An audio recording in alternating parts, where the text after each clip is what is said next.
There's trouble brewing for beer makers around the country, and it may lead to higher prices for some brews. David Highfield learned tonight how this is affecting craft breweries around here. David. Yeah, Ken, like anything, good beer requires a good recipe and all the necessary ingredients. The problem is the explosion of craft breweries has made a critical component harder to get. And it turns out the weather is making that problem even worse.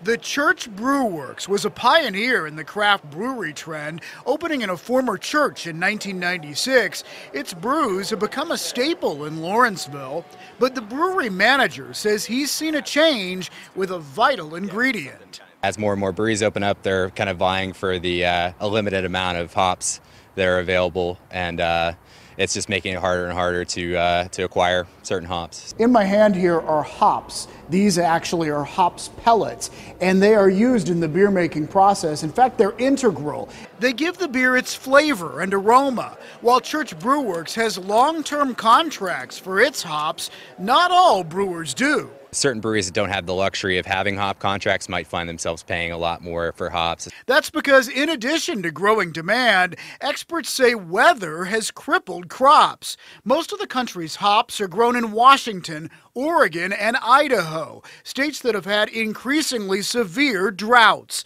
A NASA scientist blames it on climate change. We are reaching this kind of tipping point to what we've been used to in terms of how much rain we're going to get and how plants grow. In Los Angeles, one of the fastest growing breweries says what it brews now depends on what it can find. Every month we try and figure out where we can get what we need to make a particular beer.